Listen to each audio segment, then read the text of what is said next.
Hello, my dear students. How are you all? In my last video, we discussed about uh, what is the electric potential energy of a system of two charges in the presence and in the absence of external electric field. So, it got an explanation for that. Now, let us try to understand what is the electric potential energy due to the system of three charges in the absence of external electric field. Okay, so let's start. So the today's concept is electric potential energy due to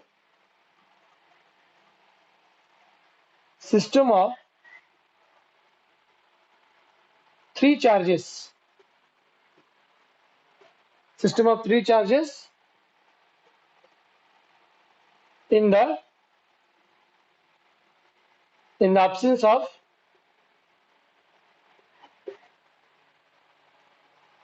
external electric field. Okay, so let us try to understand electric potential energy due to the system of three charges in the absence of external electric field. So in the last class, we discussed two charges in the absence and in the presence of external electric field. Now let us try to understand electric potential energy due to three charges in the absence of external electric field. That is one kind of a scenario. Okay, so now let us consider this is a free space. In the free space, consider 3 points. So we have 3 points.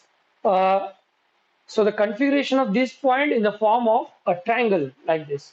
So let us these points be called as, this point is called as point A, this is point B, and this is point C. Now let us draw the line joining these points. Okay, so the distance between the point A and B, here I am taking as R1, and the distance between the point what BC I'm taking as R2, and the distance between a point AC I'm taking as R3. So in a free space we have these three positions, so 3 points I'm considering, and the points are like the configuration of this point is like in a triangle shape like this. Okay, so आता आपण एक free space मध्ये 3 positions consider केलेलं आहे ABC, आणि त्यांचे distance पण आपण अशा पद्धतीने कन्सिडर केलेलं आहे. तर आता हे एक फ्री स्पेस मध्ये अशा पद्धतीचं एक कॉन्फिगरेशन मला चार्जचं कॉन्फिगरेशन मला क्रिएट करायचं आहे. तर आता आपल्याला काय समजायचं, इनिशियली चार्जेस कुठे आहेत, तिन्ही चार्जेस Q1, Q2 आणि Q3 आता हे कुठे आहेत हे समजा, आता हे इन्फिनिटीला आहे.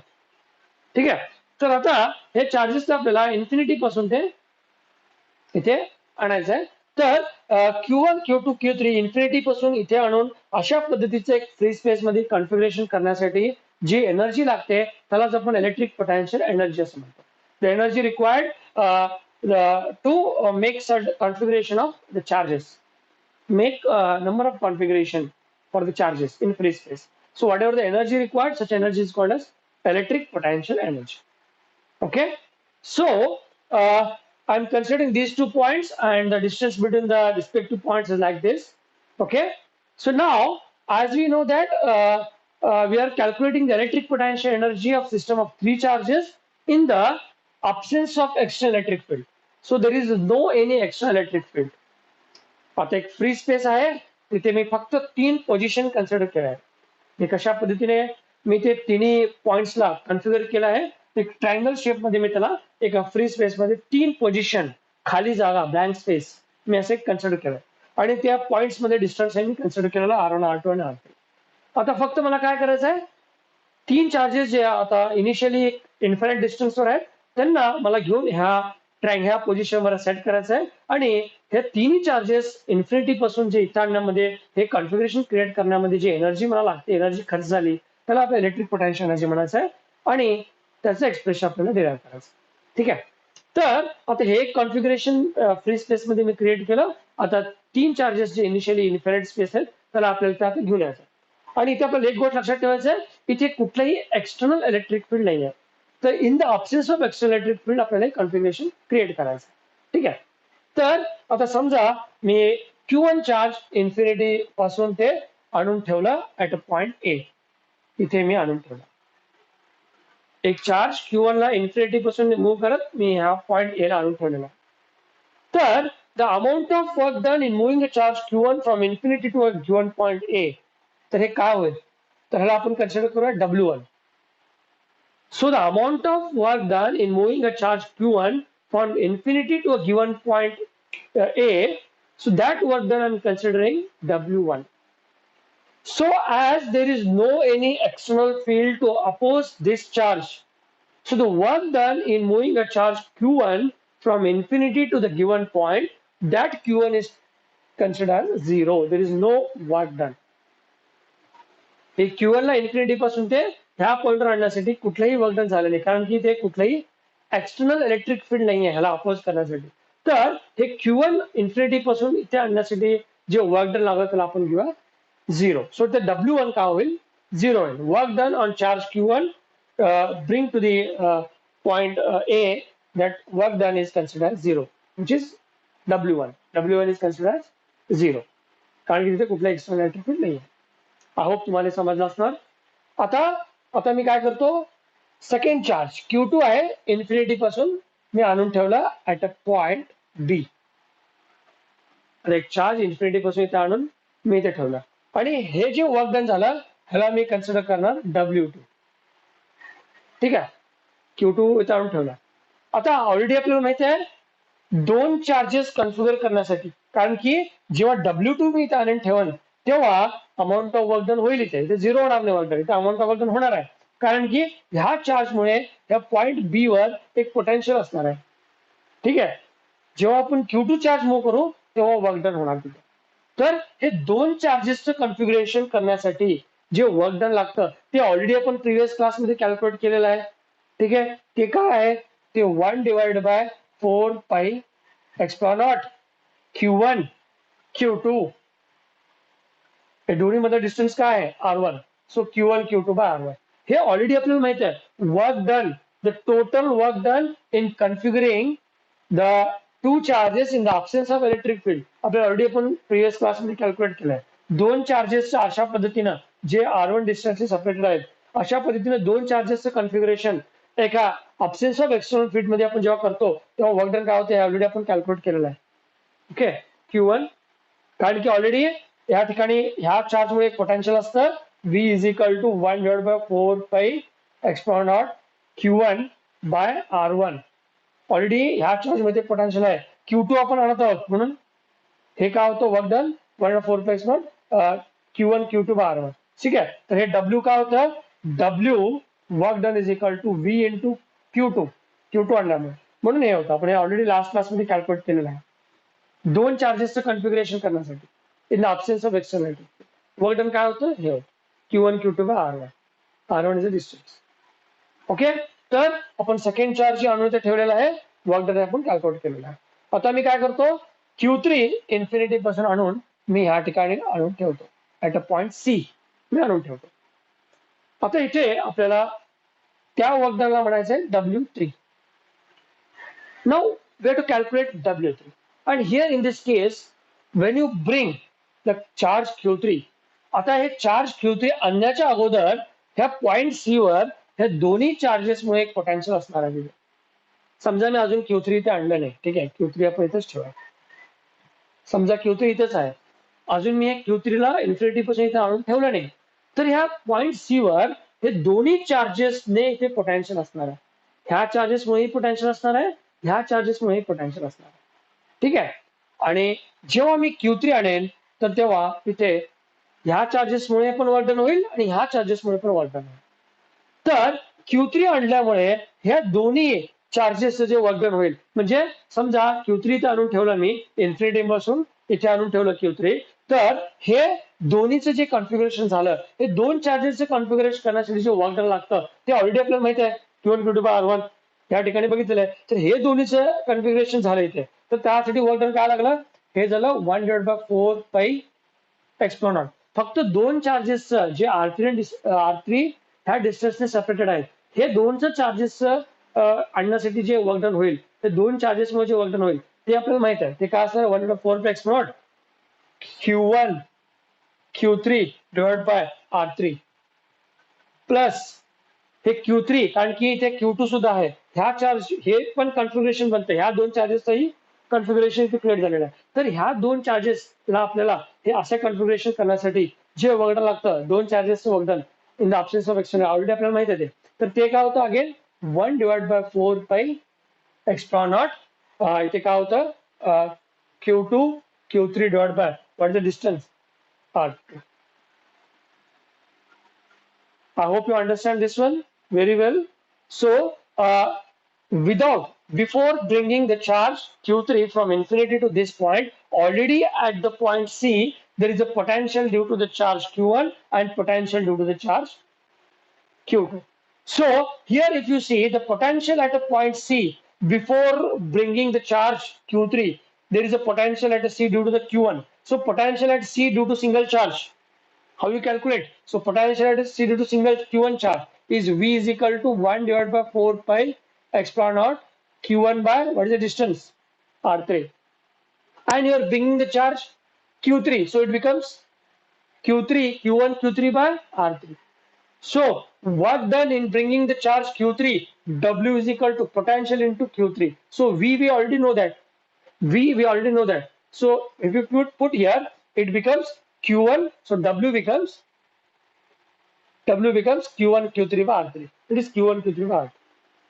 Okay. Now, in a similar way, before bringing the charge Q3, there is a potential at C due to the charge Q2. What is that potential again? V is equal to 1 divided by 4 pi epsilon naught. Potential at C due to the charge Q2. So it is Q2. What is the distance? R2. Now you are bringing the charge Q3 here. So work done in bringing the charge Q3 because of the charge Q2. W is equal to V into Q2. So we know that V potential at a C due to this charge, and you are bringing another charge Q3. So it becomes V into Q3. So already, so it becomes separate the value of V. It is 1 divided by 4 pi epsilon naught. So already there is Q2 by R2, and you are bringing the charge Q3. So it becomes Q2 Q3 by R2. Q2 Q3 by R2. हे already आपल्याला माहितच आहे. दोन चार्जेसचे कन्फिग्युरेशन करायचं असेल एका, जर external electric field absent असेल तर दोन चार्जेसचं कन्फिग्युरेशन करायचं असेल तर हे आपल्याला वर्कडन माहितच आहे. तर ह्या ठिकाणी जेव्हा Q3 घेऊन येतो तेव्हा ह्या चार्जेसमुळे वर्कडन होतं आणि ह्या चार्जेसमुळे वर्कडन होतं. तर ह्या चार्जेस, हे जे कन्फिग्युरेशन झालं दोन चार्जेसचं, त्यामुळे जे वर्कडन झालं हे, आणि हेही कन्फिग्युरेशन झालेलं आहे दोन चार्जेसचं, त्यापासून जे वर्कडन झालं ते हे. तर Q3 आणल्यामुळे वर्कडन झालं W3. तर इथे दोन्ही चार्जेसमुळे वर्कडन होत आहे Q3 वर. तर आता total work done, total work done कसं कॅल्क्युलेट करणार? W is equal to W1 plus W2 plus W1 W2 plus W3. तर इथे आपल्याला माहिती आहे W1 तर 0 होतं, जेव्हा Q1 घेऊन आणलं होतं इथे तेव्हा वर्क डन झालं नाही, work done 0 because there is no any external field. It is 0. What is W2? It is 1 divided by 4 pi epsilon naught Q1 Q2 divided by R1. What is plus? What is W3? W3 is this one. 1 divided by 4 pi epsilon naught Q1 Q3 divided by R3 plus 1 divided by 4 pi epsilon naught Q2 Q3 divided by R2. ठीक आहे. तर या ठिकाणी आपल्याला आपण इथे काय common आणू शकतो? What the common comes 1 divided bye, तर या ठिकाणी आपल्याला लक्षात ठेवायचं आहे 1 divide by 4 pay x not common होईल. ओके. तर इथे Q1 Q2 by R1, Q1 Q2 by R1. Okay. तर या ठिकाणी Q1 Q3 bye R3, again Q3 Q2 bye R3. Okay. तर या ठिकाणी आपण कॉमन काय घेऊ शकतो? तर इथे work done, total work done, इथे कॉमन काय येईल? 1 divided by 4 pi epsilon naught common येईल, आणि इथे काय होणार आहे? तर हे R1 R2 आणि R3. तर अशा पद्धतीने घेऊयात. तर हे इथे उरेल Q1 Q2 by R1 plus Q2 Q3 by R2 plus Q1 Q3 by R3. So this is the total work done in making such kind of configuration. Sir हे ह्याच टोटल वर्क डनला आपल्याला काय म्हणायचं आहे, इलेक्ट्रिक पोटेन्शियल एनर्जी म्हणायचं. तर जे टोटल वर्क डन झालं तिन्ही चार्ज इन्फिनिटी पासून हे अशा ट्रायंगल शेप मध्ये कन्फिगर करण्याचं जे टोटल वर्क डन झालं त्याच टोटल वर्क डन आपल्याला काय म्हणायचं आहे, इलेक्ट्रिक पोटेन्शियल एनर्जी म्हणायचं आहे. तर इथे W is nothing but you. ह्याच वर्क डनला आपण इलेक्ट्रिक पोटेन्शियल एनर्जी म्हणतो. हेच amount of work done electric potential energy म्हणून ते खर्च होते ते कॉन्फिगरेशन बनण्यासाठी. तर तर इथे the electric potential energy due to the system of three charges in the absence of electric field is calculated as U is equal to 1 divided by 4 pi epsilon naught. As we know, it is Q1 Q2 by R1 plus Q2 Q3 by R2 plus Q1 Q3 by R3. So in this way we can calculate. I hope you got this one. In this way, you can calculate the total energy of making such kind of configuration. So that is nothing but electric potential energy to create such kind of configuration. I hope you understand this one properly. Okay. हे होतं आपलं electric potential एनर्जीचं concept. इथे आपण electric potential energy due to system of two charges in the absence and in the presence दोन्ही बघितलं. आणि आता three charges in the absence of extra electric field बघितलं. ठीक आहे. आता आपण जाऊयात आपल्या पुढच्या टॉपिककडे.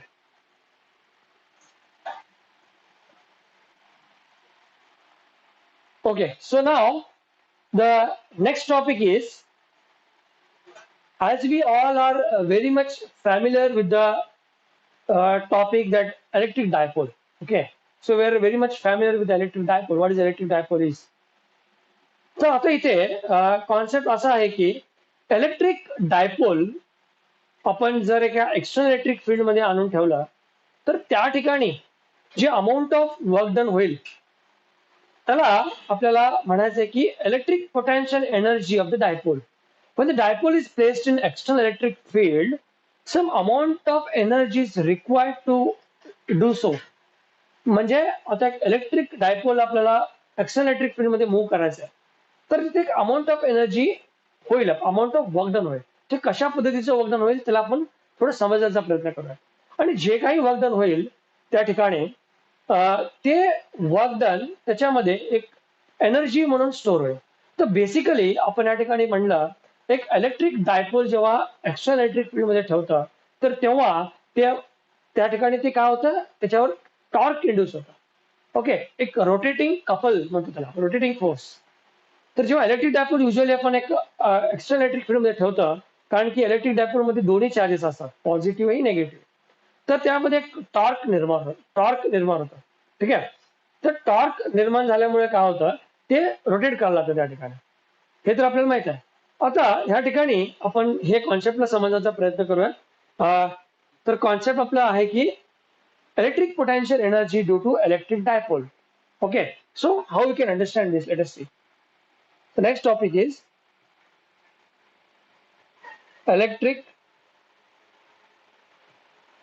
potential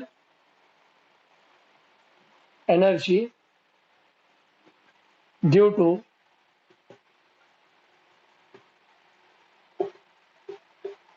electric dipole. आता हे एक कॉन्सेप्ट आहे, आपल्याला ते व्यवस्थित त्याला समजण्याचा प्रयत्न करायचा. ठीक आहे. तर आता सिंपल कॉन्सेप्ट आहे, काही इतका अवघड नाहीये. आता आपल्याला फक्त काय इलेक्ट्रिक डायपोलचं इलेक्ट्रिक पोटेन्शियल एनर्जी आपल्याला कॅल्क्युलेट करायचं. ओके. आता इलेक्ट्रिक डायपोल हे बेसिकली तुम्हाला माहितच आहे, आपल्याला इलेक्ट्रिक डायपोलला परत समजण्याची गरज नाही. So what is electric dipole? It is a pair of equal and opposite charges separated by a small distance. म्हणजे इलेक्ट्रिक डायपोल मध्ये काय असतं, एकीकडे निगेटिव्ह चार्ज, एकीकडे पॉझिटिव्ह चार्ज असतं. एकीकडे निगेटिव्ह चार्ज, एकीकडे आपल्याकडे एक पॉझिटिव्ह चार्ज असतं. ते दोन्ही चार्ज एका स्मॉल डिस्टन्स, ज्याला मी 2a घेतो, 2a घेऊ शकता किंवा 2l सुद्धा घेऊ शकता. 2l कुठल्या बुकमध्ये एल घेतात डिस्टन्स, कुठल्या बुकमध्ये ए घेतात, तर त्या मी 2a घेत आहे, काही प्रॉब्लेम नाही. ठीक आहे. तर हे झालं electric dipole.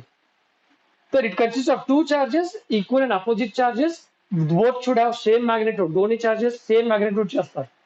They are equal and opposite and separated by a small distance 2a. And here we already know that the electric dipole moment. How we can define electric dipole moment? It is denoted by P. So electric dipole moment is nothing but magnitude of one of the charge multiplied by the distance between the dipole. It is 2a. So Q into 2a is nothing but electric dipole moment. ह्याचे direction कधीही negative ते positive ह्या direction मध्ये असतं. Electric dipole movement असं म्हणतात त्याला. ठीक आहे. तर हे होतं इलेक्ट्रिक डायपोलचं कॉन्सेप्ट. आता या ठिकाणी electric potential energy due to the electric dipole आपल्याला समजायचं. म्हणजे जेव्हा इलेक्ट्रिक डायपोल आपण एका एक्सटर्नल फील्ड मध्ये आणतो तेव्हा अमाऊंट ऑफ वर्क डन होतं आणि ते वर्क डन त्याच्यामध्ये इलेक्ट्रिक पोटेन्शियल एनर्जी म्हणून स्टोअर होते. तर या ठिकाणी आपल्याला एक कॉन्सेप्ट समजून घ्यायचा आहे. जेव्हा एक इलेक्ट्रिक डायपोलला आपण एका एक्सटर्नल इलेक्ट्रिक फील्ड मध्ये पाहतो तेव्हा इथे इलेक्ट्रिक पोटेन्शियल एनर्जी आपण कसं ह्याच्या समजू शकतो जर आपण बघूया. तर युजली काय, समजा माझ्याकडे एक युनिफॉर्म एक्सटर्नल इलेक्ट्रिक फील्ड आहे. समजा हे एक रिजन आहे, हे एक स्पेस आहे. ह्या स्पेस मध्ये इथे अशा पद्धतीने एक external electric field, sorry uniform electric field आहे, एक्सटर्नल युनिफॉर्म इलेक्ट्रिक फील्ड. इथे एक स्पेस आहे, ह्या स्पेस मध्ये एक इलेक्ट्रिक फील्ड आहे. एक अशी इलेक्ट्रिक फील्ड आहे, युनिफॉर्म इलेक्ट्रिक फील्ड आहे. तर ह्या इलेक्ट्रिक फील्ड मध्ये आता मी डायपोल आणून ठेवतो. एक सर्टन ओरिएंटेशन मी जर ह्या ठिकाणी डायपोल आणून ठेवलं तर काय होतं आपल्याला ते जाणून घ्यायचं. तर समजा मी एक इलेक्ट्रिक डायपोल अशा पद्धतीने आणलं की ते डायपोलचे ऍक्सिस ह्या डायरेक्शन ऑफ द इलेक्ट्रिक फील्डला ते परपेंडिक्युलर राहिलं. म्हणजे समजा इलेक्ट्रिक डायपोल आहे अशा पद्धतीने, नेगेटिव्ह चार्ज पॉझिटिव्ह चार्ज, हे अशा एक पद्धतीचं इलेक्ट्रिक डायपोल सध्या समजा हे कुठे आहे, इन्फिनिटीला. इन्फिनिटी पासून हे इलेक्ट्रिक डायपोल मी अशा पद्धतीने आणून हे इलेक्ट्रिक फील्ड मध्ये जर ठेवलं, म्हणजे जर ह्याला मी अशा पद्धतीने एक इलेक्ट्रिक फील्ड मध्ये आणून ठेवला, ठीक आहे, इथे नेगेटिव्ह चार्ज, इथे आहे पॉझिटिव्ह चार्ज. म्हणजे मला काय म्हणायचंय, इथे एक युनिफॉर्म इलेक्ट्रिक फील्ड होतं. ह्या फील्ड मध्ये मला एक डायपोल इन्फिनिटी पासून घेऊन मला ह्या इलेक्ट्रिक फील्ड मध्ये पासून आणून ठेवायचं. आणि मी कसं आणून ठेवत आहे, ते डायपोलचं जे ऍक्सिस आहे हे डायरेक्शन ऑफ द इलेक्ट्रिक फील्डला परपेंडिक्युलर आहे, परपेंडिक्युलर अशा पद्धतीने. तर परपेंडिक्युलरली मी आणून इथे ठेवला तर काय होतं, तर आता आपल्याला माहित आहे हे एक युनिफॉर्म इलेक्ट्रिक फील्ड आहे. इलेक्ट्रिक फील्ड कुठून सुरू होते, पॉझिटिव्ह सोर्सने सुरू होते आणि जाते कुठे, नेगेटिव्ह सोर्स कडे जाते. एका पॉझिटिव्ह सोर्स पासून ते इलेक्ट्रिक फील्ड बनते आणि ते जाते कुठे, नेगेटिव्ह सोर्स कडे जाते. तर ह्या ठिकाणी एक युनिफॉर्म इलेक्ट्रिक फील्ड आहे. त्या दोन्ही सोर्सच्या मध्ये आपल्याकडे एक युनिफॉर्म इलेक्ट्रिक फील्ड आहे. जेव्हा मी डायपोल अशा पद्धतीने परपेंडिक्युलरली, त्याचे ऍक्सिस परपेंडिक्युलरली आहे, अशा पद्धतीने एका इन्फिनिटी डिस्टन्स पासून आणून मी इथे ठेवला, तर इथे डायपोल मध्ये दोन चार्जेस आहेत, नेगेटिव्ह चार्ज आणि पॉझिटिव्ह चार्ज. आता जेव्हा आणून ठेवलं तेव्हा हे नेगेटिव्ह चार्ज कुठल्या डायरेक्शन कडे एक्सपिरियन्स करणार फोर्स ह्या इलेक्ट्रिक फील्ड मध्ये. हे नेगेटिव्ह चार्ज पॉझिटिव्ह म्हणजे हे इलेक्ट्रिक फील्डच्या अपोजिट डायरेक्शन मध्ये ते फोर्स एक्सपिरियन्स करणार. म्हणजे ह्या डायरेक्शन मध्ये हे जे आहे चार्ज इकडे फोर्स एक्सपिरियन्स करणार, कारण की पॉझिटिव्ह सोर्स इकडे आहे. इलेक्ट्रिक फील्डचं डायरेक्शन असं आहे, हे नेगेटिव्ह चार्ज आहे आणि पॉझिटिव्ह सोर्स इकडे आहे. म्हणून हे जे नेगेटिव्ह चार्ज आहे ते ह्या डायरेक्शनला एक फोर्स एक्सपिरियन्स करणार. आणि ते फोर्स आपण कशा पद्धतीने लिहितो, it is F equal to E into Q. माहित आहे इलेक्ट्रिक फील्ड म्हणजे काय, कशा पद्धतीने डिफाइन करतो electric field. Electric field is nothing but force by charge. Force per unit charge is electric field. Therefore force is equal to Q into E. तर हे charge Q into E force experience करणार, हे charge ह्या direction मध्ये. त्याच पद्धतीने positive charge same amount of force experience करणार, कारण की दोन्ही चार्जचं मॅग्निट्यूड सेम असणार डायपोल मध्ये.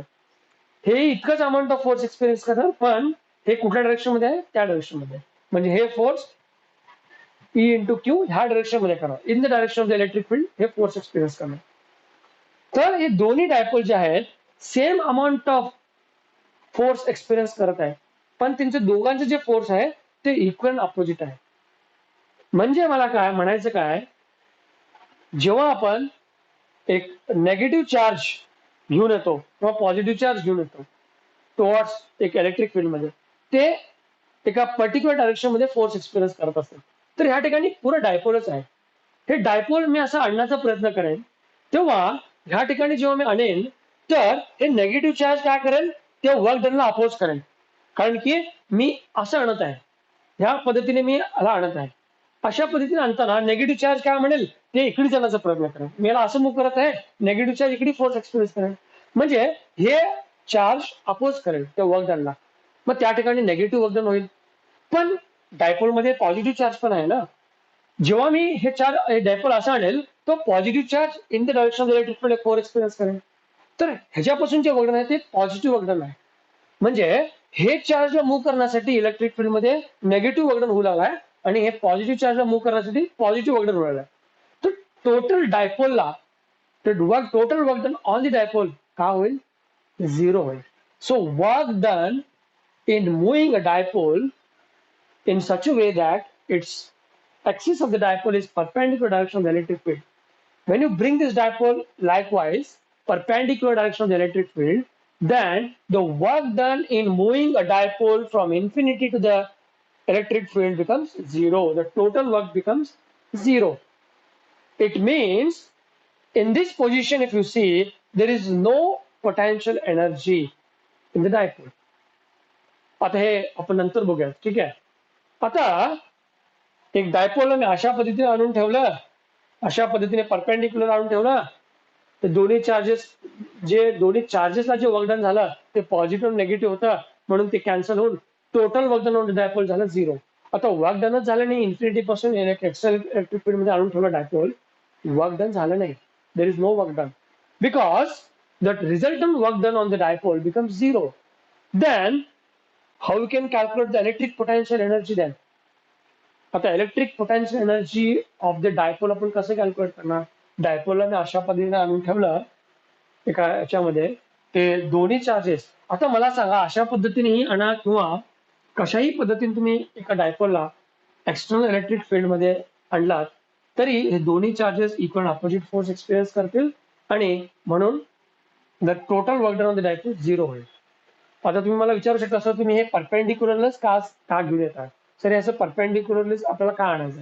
आपण असंही आणू शकतो ना, कसंही कुठल्याही ओरिएंटेशन मध्ये डायपोल जेव्हा एक्स्टर्नल इलेक्ट्रिक फील्ड मध्ये आणून ठेवला ना, दोन्ही charges equal and opposite force experience करतील, म्हणून हे दोन्ही चार्जेसवर जे वर्क डन आहे ते पॉझिटिव्ह निगेटिव्ह वर्क डन होईल आणि total work done on the dipole 0 होईल.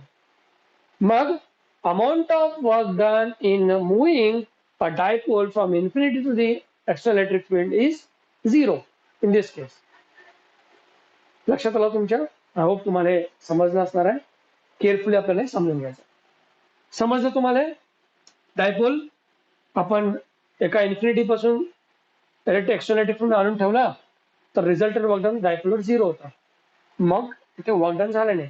मग आपण electric potential energy on the dipole कसं कॅल्क्युलेट करायचं एका एक्सटर्नल इलेक्ट्रिक फील्ड मध्ये, ठीक आहे. आता त्यासाठी आपल्याला काय करावं लागेल, त्यासाठी आता हे जे डायपोल आहे जेव्हा मी इन्फिनिटी पासून अशा पद्धतीने आणून ठेवला, ते दोन्ही बाजूने फोर्स एक्सपिरियन्स करेल आणि हे इक्वल अपोजिट फोर्स मुळे काय होईल, ह्या डायपोलवर एक टॉर्क निर्माण होईल. टॉर्क.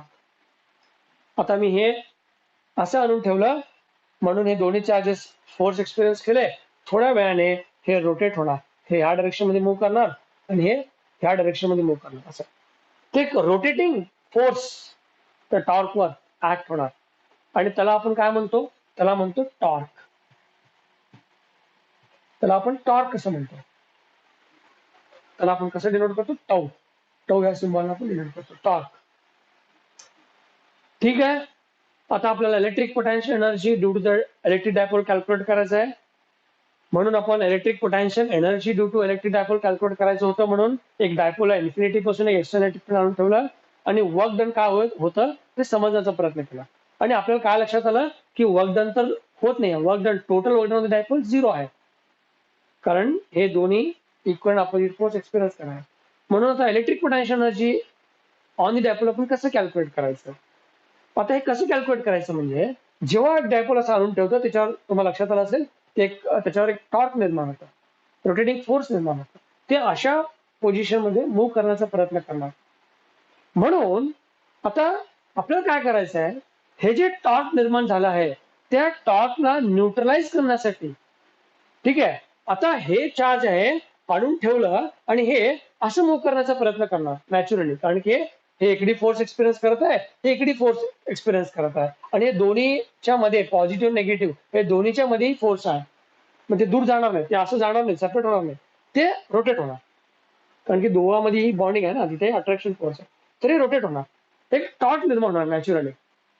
ह्या टॉर्कला न्यूट्रलाइज करण्यासाठी मी काय करणार, ह्याला अपोजिट डायरेक्शन मध्ये मी एक अपोजिट टॉर्क त्याला देणार नाही, म्हणजे हे असं मूव्ह करण्याचा प्रयत्न करेल, पण ह्याला मी असं नॅचरली न मूव्ह करता मी ह्याला अपोजिट डायरेक्शन मध्ये एक्सटर्नल फोर्स घालून ह्याला मी रोटेट करेन, एक पर्टिक्युलर अँगल देऊन ह्याला रोटेट करेन, आणि तेव्हा जे वर्क डन होईल ते वर्क डन ह्याच्यामध्ये इलेक्ट्रिक पोटेन्शियल एनर्जी म्हणून स्टोअर होईल आणि आपण ते वर्क डन कॅल्क्युलेट करू शकतो, आणि that is the potential energy of the electric dipole. लक्षात आलं तुमच्या? व्यवस्थित आपल्याला समजून घ्यायचं आहे लाईन बाय लाईन. ओके, तर ह्या डायपोलवर असं आणून ठेवलं, रिझल्टंट वर्क डन 0 झालं, तरी आपल्याला electric potential energy of the dipole calculate करायचं आहे. तर इथे आणून ठेवल्यावर काय होतं, हे त्याच्यावर एक टॉर्क निर्माण होतं, ते असं मूव्ह करायचं प्रयत्न करतं. त्या टॉर्कला न्यूट्रलाइज करण्यासाठी मी काय करतो, त्याला असं अपोजिट डायरेक्शन मध्ये एक पर्टिक्युलर अँगल ना त्याला मी मूव्ह करतो, आणि तेव्हा जे वर्क डन होईल in moving that dipole opposite to the torque, that amount of work done is stored as electric potential energy in the dipole. Okay, I hope तुम्हाला हे कॉन्सेप्ट लक्षात आला असणार आहे. ठीक आहे, आणि त्याचं जे आता आहे आपल्याला डिराइव्ह करायचं आहे. सो आता नेक्स्ट जे आहे ते आहे derive expression for, important question आहे, derive expression for electric potential energy due to dipole in external electric field. Okay, that is again a very important concept. I hope तुम्हाला हे कॉन्सेप्ट लक्षात आला असेल. Electric potential energy due to dipole आपण कसं calculate करायचं. आता usually आपण इलेक्ट्रिक पोटेन्शियल एनर्जीला कसं डिफाइन करतो, it is amount of work done in moving a charge from infinity to given point. आता इथे electric potential energy due to dipole आहे, डायपोलला आपण इन्फिनिटी पासून इथे आणून ठेवलं एक्सटर्नल इलेक्ट्रिक फील्ड मध्ये. आपल्या लक्षात आलं की डायपोल मध्ये दोन चार्जेस असल्यामुळे दोन्ही अपोजिट डायरेक्शन मध्ये फोर्स एक्सपिरियन्स केल्यामुळे टोटल वर्क डन त्या चार्जवर 0 होतं. मग इलेक्ट्रिक पोटेन्शियल एनर्जी कसं कॅल्क्युलेट करणार आपण वर्क डन 0 झाल्यामुळे. तर आणून ठेवल्यावर काय होतं, ते त्याच्यावर टॉर्क निर्माण होतं, ते एक पर्टिक्युलर डायरेक्शन मध्ये टॉर्क निर्माण होतं. त्या टॉर्कला न्यूट्रलाइज करण्यासाठी आपण त्याला एक एक्सटर्नल वर्क डन करून त्याला अपोजिट मूव्ह केला, तर तेव्हा एक अमाऊंट ऑफ वर्क डन होईल आणि ते वर्क डन त्याच्यामध्ये एक इलेक्ट्रिक पोटेन्शियल एनर्जी स्टोअर होईल. तर त्या हिशोबाने आपण त्याला कॅल्क्युलेट करायचं. आय होप तुम्हाला समजलं असणार. आता आपण जेव्हा आपल्या त्या महत्वाच्या डेरिव्हेशन कडे.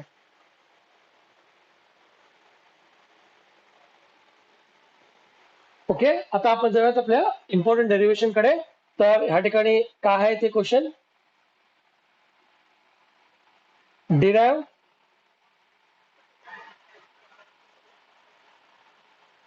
an expression for electric potential energy due to electric dipole in an external electric field. Derive an expression for electric potential energy due to electric dipole in an external electric field. Okay, तर आता आपण consider करूयात, consider and external electric field.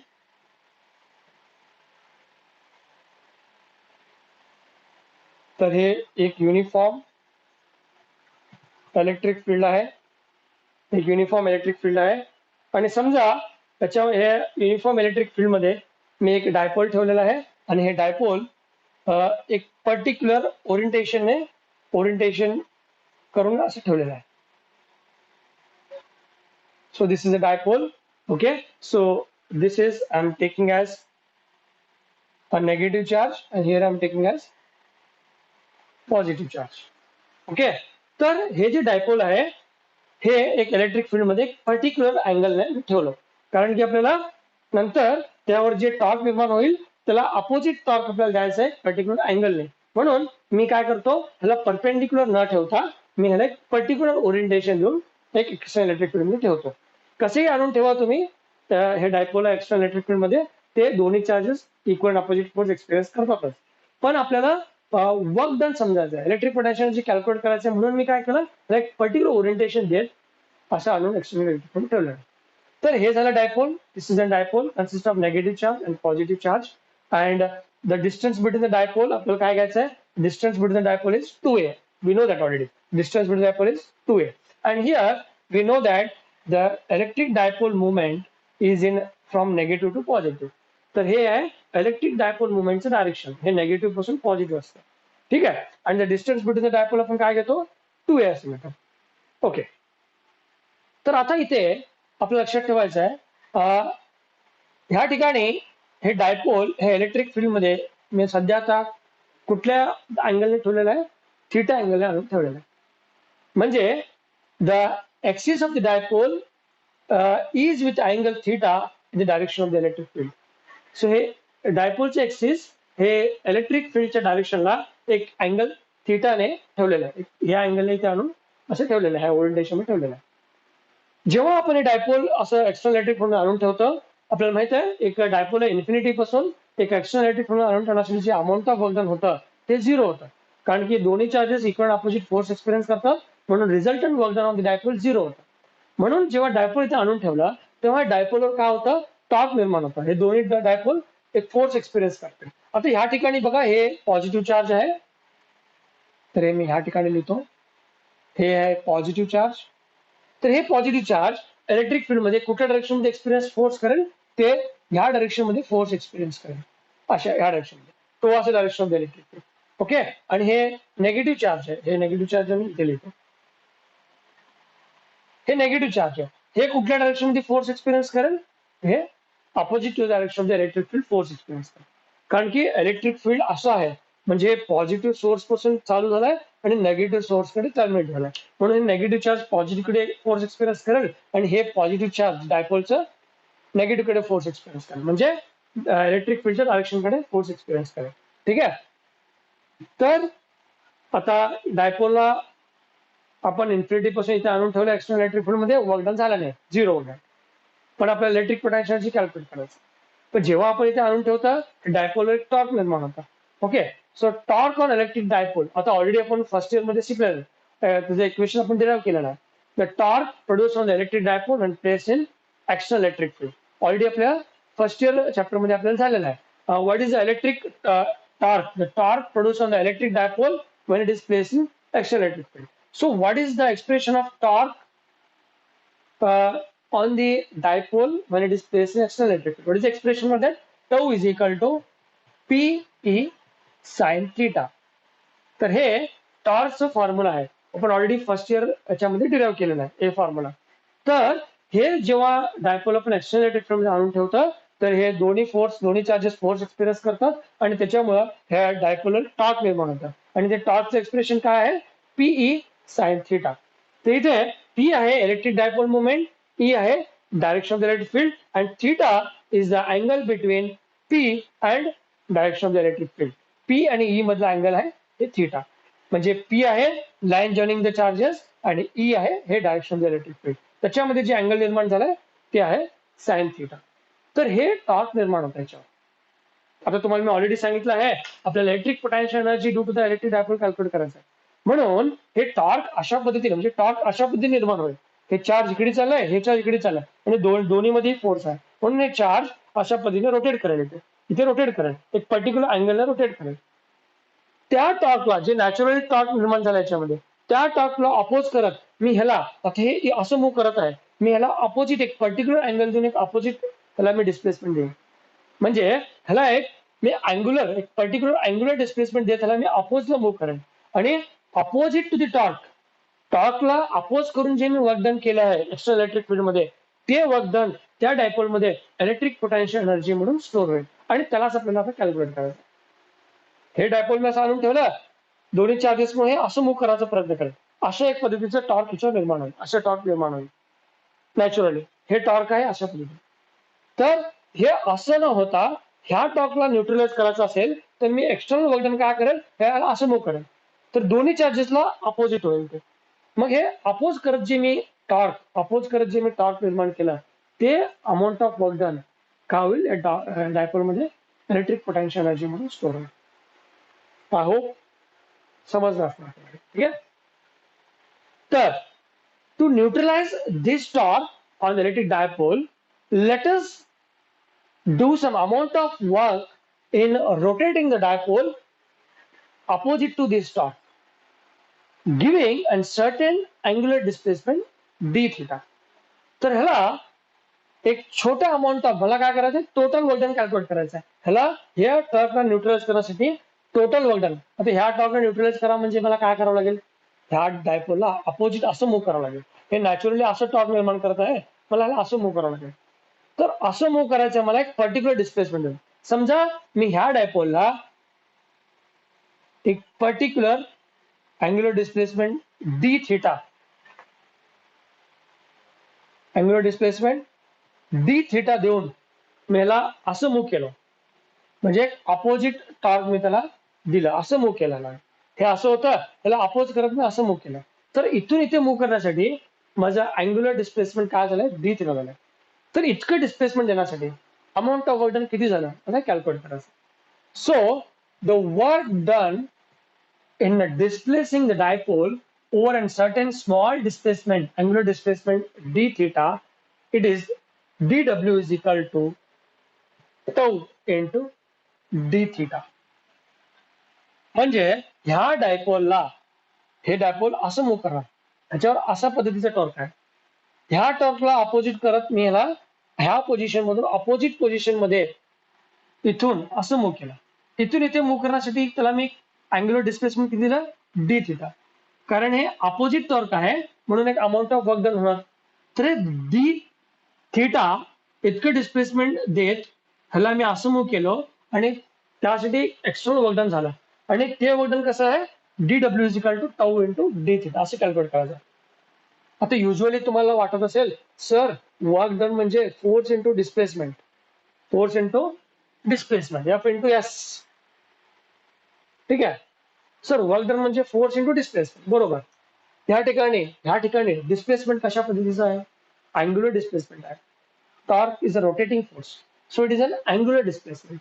Sir theta हे काय, normal displacement आहे. Work done म्हणजे displacement. ह्या ठिकाणी अँग्युलर डिस्प्लेसमेंट आहे. तर अँग्युलर डिस्प्लेसमेंट आपण कसं कॅल्क्युलेट करतो, आपल्याला माहिती आहे angular S is equal to R into theta. तर अँग्युलर डिस्प्लेसमेंट कसं कॅल्क्युलेट करतो, S is equal to R theta. R काय आहे, रेडियस. सॉरी, अगर आपण एक रोटेटिंग केला, समजा एक रोटेटिंग बॉडी आहे, ओके, हे बॉडी इथून इथे मूव्ह झाली, तर हे त्याचं रेडियस आहे आणि हे आहे अँग्युलर डिस्प्लेसमेंट थिटा. आणि इथून इथे अँग्युलर डिस्प्लेसमेंट झाला एस. एस कसे कॅल्क्युलेट करणार, आर इंटू थिटा असे कॅल्क्युलेट करणार, कारण की ते एस डिस्प्लेसमेंट आहे. म्हणून W is equal to force into displacement. Displacement म्हणजे R theta, R into theta.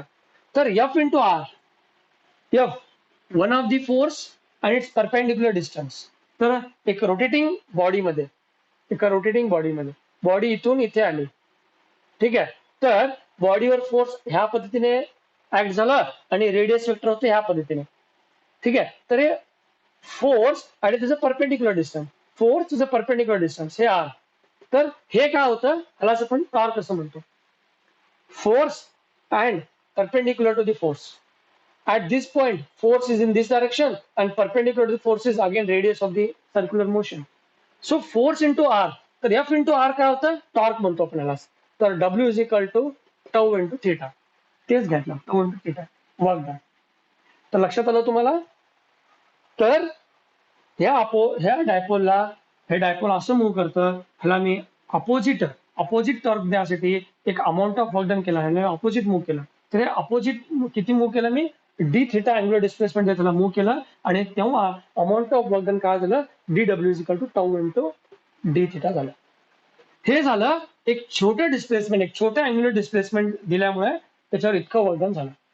आता समजा एक जनरल एक्सप्रेशन आपल्याला कॅल्क्युलेट करायचं आहे.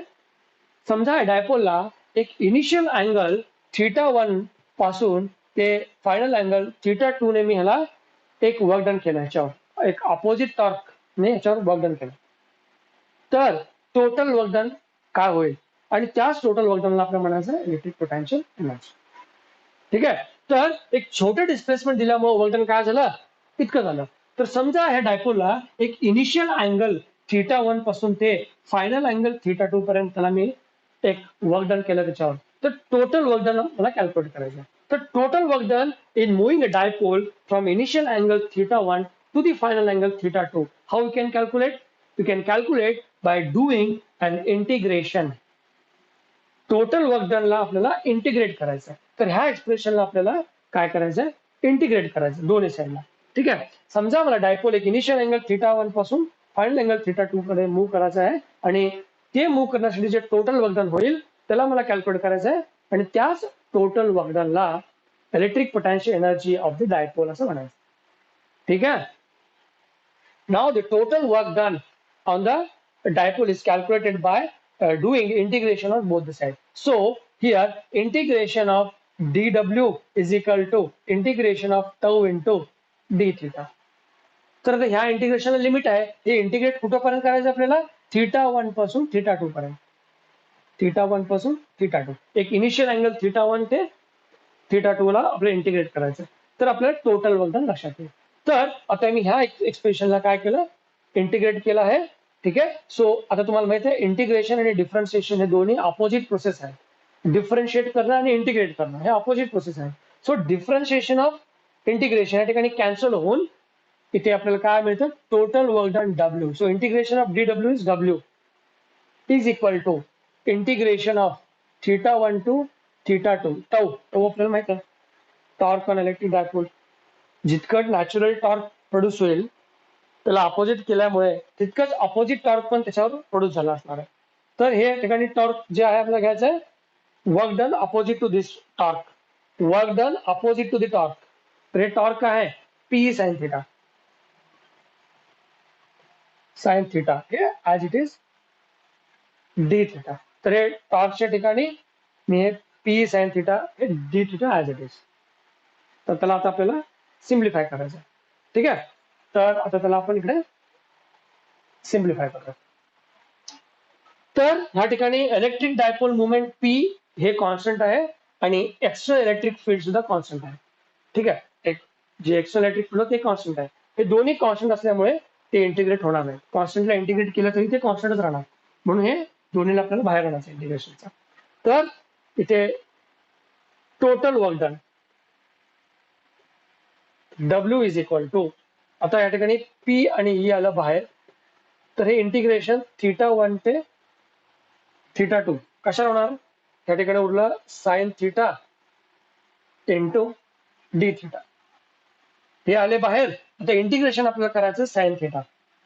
तर आता इथे आपल्याला लक्षात ठेवायचं आहे integration of sine theta, integration of sine theta with respect to D theta, ह्याचं फॉर्म्युला काय होतं, मायनस कॉस थिटा होतं, minus cos theta. Integration of sine theta with respect to theta is nothing but minus cos theta. ठीक आहे. तर ह्या ठिकाणी हे फॉर्म्युला आपल्याला अप्लाय करायचं आहे. नंतर हे इंटिग्रेशनला लिमिट सुद्धा आहे. हे कुठपर्यंत इंटिग्रेट करायचं आहे, θ1 ते θ2 पर्यंतच करायचं. ह्याला लिमिट सुद्धा आहे. पहिले इंटिग्रेट करूयात, नंतर हे लिमिट पुट करूयात. तर इथे डब्ल्यू इज इक्वल टू हे P E as it is. तर integration of sine theta with respect to theta काय होणार आहे, हे होईल मायनस कॉस थिटा. आता हे इंटिग्रेशन झालं, पण हे लिमिट आहे इंटिग्रेशनला, हे लिमिट आपल्याला ऍज इट इज ठेवायचं. θ1 θ2 इंटिग्रेशन केलं आपण साइन थिटाचं मायनस कॉस थिटा. हे इंटिग्रेशन लिमिट होत आहे, लिमिट ऍज इट इज ठेवलं. आता हे जे लिमिट आहे ह्याच्यामध्ये, कारण की विथ रिस्पेक्ट टू थिटा होतं, हे लिमिट आता यात थिटाच्या जागी आपल्याला प्लेस करायचं आहे. आणि लिमिट प्लेस करायचं प्रोसिजर काय आहे, पहिले अपर लिमिट मायनस नंतर लोअर लिमिट त्या ठिकाणी आपल्याला पुट करायचं. ठीक आहे. तर आता हे होतं W is equal to PE. ठीक आहे. हे मायनस आज इट इज मी ठेवतो इथं. आता हे कॉस थिटाच्या ठिकाणी अप्पर लिमिट नंतर लोअर लिमिट. तर हे थिटाच्या ठिकाणी अप्पर लिमिट, तर हे होतं cos theta 2 minus lower limit cos theta 1. पहिले अप्पर लिमिट मग मायनस मग या थिटाच्या ठिकाणी लोअर लिमिट. आता हे लिमिट मी पुट केलं. आता फक्त आपल्याला त्याला सिम्प्लिफाय करायचं. ठीक आहे. तर आता मी त्याला सिम्प्लिफाय करतो या ठिकाणी. आता मी ते डायग्राम काढतो.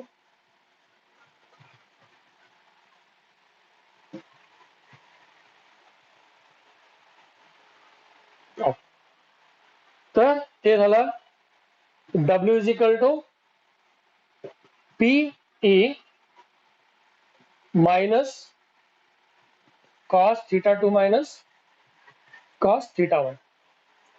ओके, हे आपल्याला तिथे मिळालं आहे. आता ह्या ठिकाणी आपण काय करूयात, ह्याच्यामधून आपण काय करूयात, इथे मायनस आहे ऑलरेडी, ह्या ठिकाणी आपण इंटरचेंज करूयात त्याला. तर हे काय होईल, W is equal to PE minus इथे आहे इट इज, ह्यांचं पोझिशन आपण चेंज करूयात. तर हे काय होईल, minus cos theta 1 plus cos theta 2. तर हे minus cos theta 1 plus cos theta 2 यांच्यामधून जर आपण मायनस कॉमन आणलं, बाहेर आणलं, तर इथे ऑलरेडी मायनस आहे, हे होईल प्लस. आणि याच्यामधून मायनस कॉमन आणल्यामुळे काय होईल, हे पीई. तर ह्याच्यामधून जर मायनस मी कॉमन आणला, इथे ऑलरेडी मायनस आहे, तर हे होऊन जाईल प्लस. आणि हे मायनस यातून कॉमन आणल्यामुळे काय होईल, हे cos theta 1 minus cos theta 2. तर हे झालं total work done in moving a dipole inside the electric field. Total work done in moving the dipole from initial angle theta 1 to final angle theta 2. And this total work done in moving the dipole from angle theta 1 to theta 2 is nothing but electric potential energy. So here W is nothing but electric potential energy of the dipole placed in external electric field. So W is nothing but U. So electric potential energy due to the dipole is given by Pe cos theta 1 minus cos theta 2. So this is the electric potential energy due to the dipole when it is moved from initial angle theta 1 to final angle theta 2 against the torque. Okay. So this is the thing about electric potential energy of the dipole placed in external electric field. Okay. तर आता ह्या ठिकाणी आपल्याला दोन महत्वाचे important cases येणार आहेत. आता ह्या इक्वेशनला आपण इथे जर आपण डायपोलला इनिशियल आपण ते डायपोलला एका एक्सटर्नल इलेक्ट्रिक फील्ड मध्ये परपेंडिक्युलर असं आणून ठेवलं, तर इथे इनिशियल अँगल का होईल, इनिशियल अँगल 90 डिग्री होईल आणि फायनल अँगल ते काय होईल ते आपण अंडरस्टँड करून आपण याला समजण्याचा प्रयत्न करूया. ठीक आहे. आता या ठिकाणी दोन इम्पॉर्टंट केस आहेत. इलेक्ट्रिक पोटेन्शियल एनर्जी डायपोल मध्ये आपण कशा पद्धतीने डायपोल आणून ठेवायचं. सुरुवातीला तुम्हाला वाटलं असेल सर तुम्ही परपेंडिक्युलरली का आणून ठेवलं, असंच परपेंडिक्युलरली का आणून ठेवायचं, डायपोलचा एक्सिस इलेक्ट्रिक फील्डला परपेंडिक्युलरच का आणून ठेवायचं. कुठलाही अँगल आणून ठेवा, वर्क डन तर झिरो होणार आहे. तुम्ही कसंही डायपोल आणून ठेवा एक्सटर्नल इलेक्ट्रिक फील्ड मध्ये, दोन चार्ज दोन्ही इक्वल अपोजिट पोलॅरिटीचे चार्ज असल्यामुळे काय होतं, ते इक्वल अपोजिट फोर्स एक्सपिरियन्स करेल. ठीक आहे. म्हणून टोटल वर्क डन झिरो होईल त्याच्यावर, कळालं. पण मग आणून ठेवा, त्याच्यावर टॉर्क निर्माण होईल. पण तुम्ही कसं आणून ठेवला आणि ते कसं टॉर्क निर्माण होईल, कसं त्याला अँगलर तुम्ही रोटेट करणार, त्यावर इलेक्ट्रिक पोटेन्शियल एनर्जी डिपेंड आहे. ते आपण पुढच्या केसेसमध्ये पाहूया. आय होप तुम्हाला इथपर्यंत लक्षात आलं असेल expression of electric potential energy. आता या ठिकाणी दोन इम्पॉर्टंट केसेस आहेत, ते आपण नेक्स्ट क्लासमध्ये बघूया. आज पुरतं इतकं भास आहे. आणि तुम्हाला व्हिडिओ समजला नसेल तर तुम्ही रिवाइंड करून परत एकदा पहा, कारण की हे आता व्हिडिओ फॉर्म मध्ये असल्यामुळे तुम्ही त्याला व्यवस्थित परत एकदा स्किप करून मागे घेऊन त्याला बघू शकता, रिवाइंड करून बघू शकता. ठीक आहे. अंडरस्टँड करण्याचा प्रयत्न करा तर तुम्हाला लक्षात येईल. बरोबर. ठीक आहे. आजसाठी इतकंच. आपण बाकीचे पुढचे जे पार्ट आहे नेक्स्ट व्हिडिओमध्ये बघूया. ठीक आहे. थँक्यू.